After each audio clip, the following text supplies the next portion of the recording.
Why Ijincho? Wasn't everything going down in Kamurocho? It just so happens that Rhizome, the precursor to Crimson Lotus, is having a reunion today. The venue's a hotel in Ijincho. And every founding member of that group will be there. At least the ones who are still alive. I'm guessing Mikiko wants every last one of them dead, doesn't she? Uh-huh.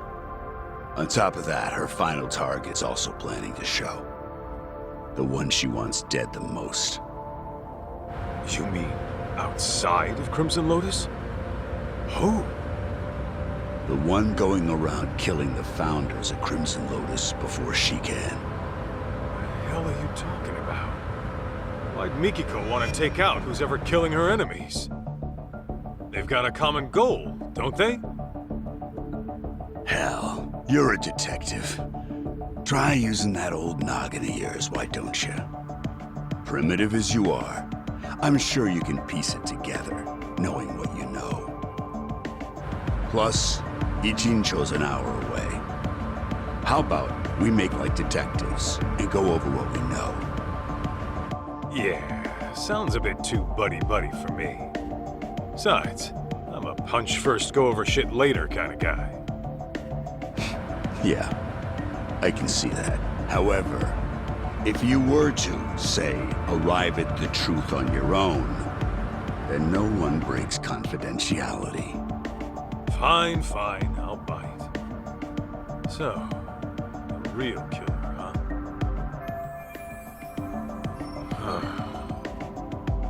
There is one thing that's been bugging me. That security company owner, Ashizaki.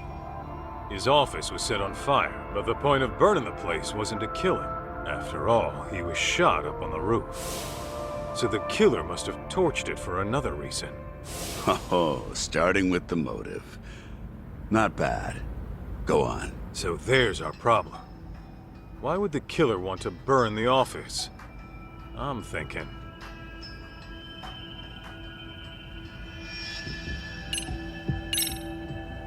there was some evidence that would incriminate the killer. So they burned the place to get rid of it. Interesting. I think I know just what the killer was trying to hide.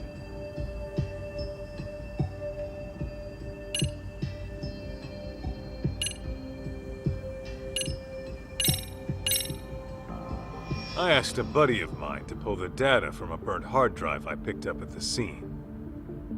What he found were records of illegal wire transfers to the security company. And the company sending the cash was a smartphone app developer that isn't around anymore.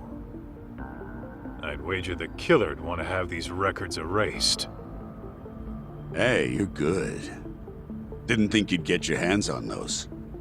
By the way, that smartphone app company... You're talking about Devenir, I assume. Okay, how the hell do you know? It was thanks to Mikiko-san, really. She requested we look into a certain someone. Over the course of our investigation, we learned about a dummy company called Devenir.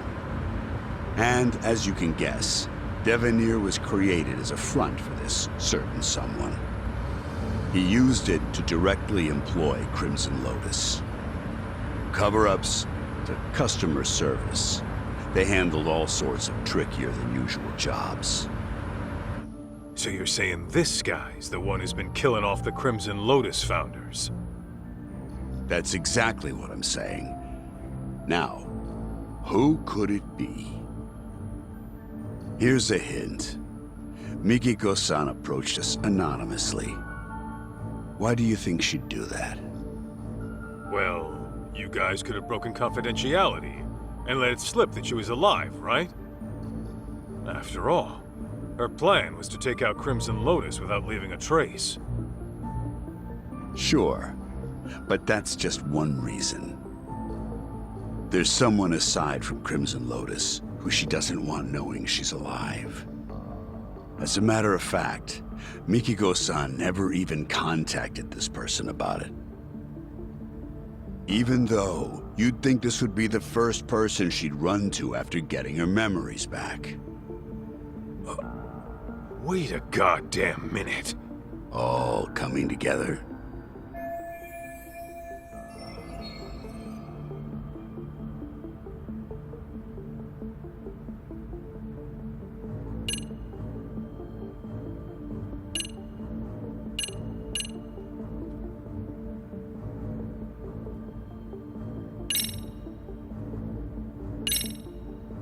Kyoya Sadamoto?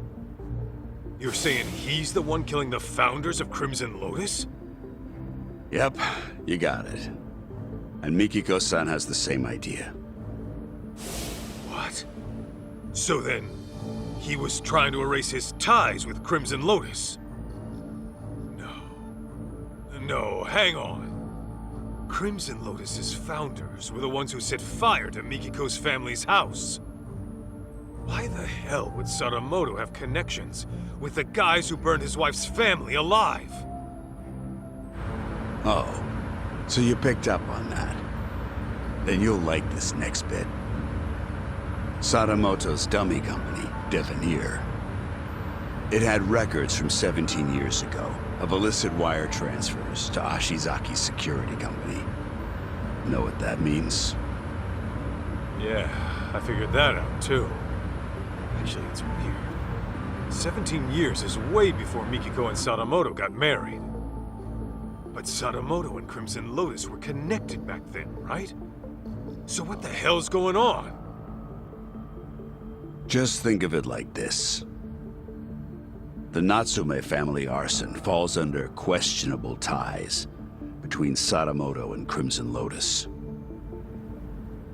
That would mean... Oh, that's crazy!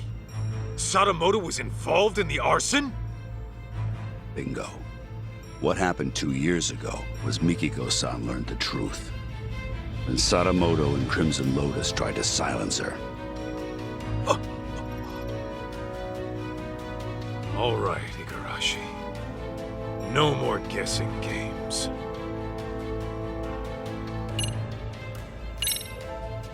Just who the hell is Kyoya Sadamoto, really? The fucking devil. The type who'd make a Yakuza piss himself. The devil? How so? It all started with Rhizome, an event club Kenmochi started during his college days. Rhizome was like any other event group. You get together with friends, throw parties, go on live tours, and make a little cash. Guess they weren't making much back then. Then enters Kyoya Sadamoto, a business admin major at the same college. He started showing up as their advisor and turned everything around. They all ate up Sadamoto's words and expanded their services into some pretty gray territory. Since Sadamoto considered himself their advisor, he wasn't officially part of the group. But his talent, his accomplishments, and charisma had them wrapped around his finger. And that Rhizome bunch went on to found Crimson Lotus? Yeah, mainly around Kenmochi. Sadamoto already started his own business as a student. By the time he graduated, he was asking Crimson Lotus to do his dirty work. On the outside, he ran his business like some typical ambitious startup. But I'm sure he had guys coming after him. Probably made himself lots of enemies. It's what happens when you straddle both sides of the law. I bet it wasn't uncommon for him to deal with unhappy customers. Guess it must have been convenient having his own personal cleanup crew. Bet your ass it was. Sadamoto's company saw steady growth because of it. But eventually, that growth started to fizzle out. What was once a promising startup with tons of investment capital found itself in dire straits. That's when he set his sights on Mikiko-san's parents, the Natsumes.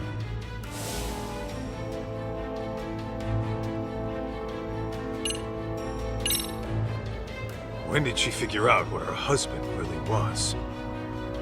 About 2 years ago, Sadamoto got hammered, rare for him, and fell asleep in his study with the computer on.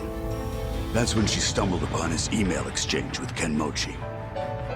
Of course, that set off alarms in her head, so she dug through more of his inbox. It wasn't long before she knew the ugly truth. But then Sadamoto woke up. When he realized what she saw, he got violent. I doubt Mikiko would go down easy to some pencil-pushing civvy. Well, it turns out she did go down easy.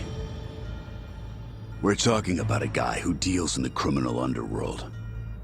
He's very likely accustomed to using force. Then, what happened after Mikiko got attacked? She said her memories got fuzzy after that.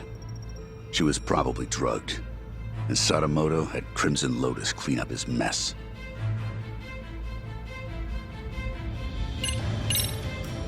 So you're saying you know for sure Sadamoto had a hand in the arson? Yes. Though it'd be more accurate to say he was the primary offender. It was about 15 years ago. Sadamoto heard about a property development plan from Kenmochi, who was a real estate broker at the time. Would have been a mighty lucrative deal, but the Natsumes were the only ones who wouldn't sell. Which led to threats and burning the place down. Classic land shark bullshit. Oh, if only it had stopped at that. Now listen. What makes Sadamoto such a devil is what he did with the info Kenmochi brought him. He reworked it into a plan to fix all of his own company's problems in one fell swoop. How's that work? Kaito, the Natsume family was one of the richest in the area. If you include their property and stocks, they were worth tens of billions in assets. And since Sadamoto was struggling with funds at the time, he decided to help himself to that fortune. But he couldn't pull that off in this... No way! Yeah. Marrying Mikiko-san was all part of his master plan. That's... insane! Clearly, the man has a way with people. Call it an uncanny knack for charm. His college circles treat him like a guru. They say he's a living legend. Even his company seems to be under his spell. And as we know, Crimson Lotus was always ready and willing to take up any of his dirty jobs. So, you can see now how the Natsumes must have fallen for his honest young businessman facade. After he had the parents eating out of his palm, he discovered their younger daughter had a stalker, while the older one was dating a Yakuza. Wait, what do I have to do with this? You should know, Kaito. Sadamoto used you too. Me?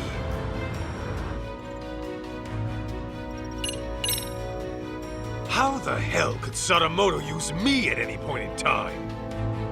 Well, when Mikiko-san first met him, she told him she was seeing someone and thinking of marriage. Now, how do you think he responded to it? Surprise, surprise. He actually supported it. He did? Well, he figured if you were serious about her, you'd quit the Yakuza. If you needed cash, he'd go convince her parents. If it was a lawyer you needed, he would have arranged one. He had lots of reasonable suggestions. He really offered all that? I'm sure Sadamoto knew how hard it was for a Yakuza to leave the life. Not to mention, the Matsugane family had its own problems at the time, right? In any case, he knew you were locked in, and convinced Mikiko-san of the same. You both did exactly what he wanted.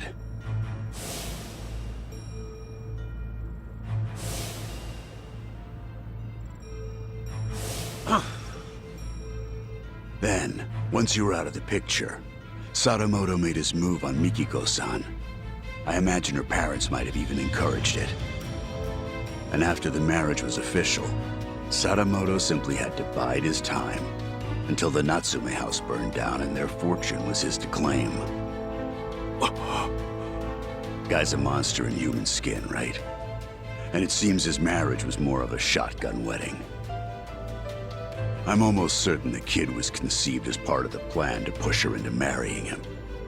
In other words, June was nothing more to Sadamoto than a tool for making money.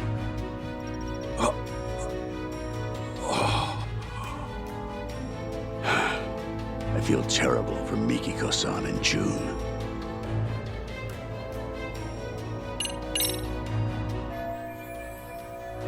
Gotta say, I'm impressed you did all that research. No wonder you called yourselves Tojo Clan R&D. Well, that's what happens when you know society like the back of your hand. The whole R&D thing might have been my idea. But it's only because we know our shit. All right. So, how's it feel? That asshole Sadamoto played you like a fiddle and tore you apart from the woman you loved. It doesn't matter. I made my choice. Ha! That's the lamest shit I ever heard. I thought you'd blow a fuse. That said, I'll feel a hell of a lot better if I can just clock him one time real good. Hell yeah, that's what I'm talking about. Go knock his goddamn lights out.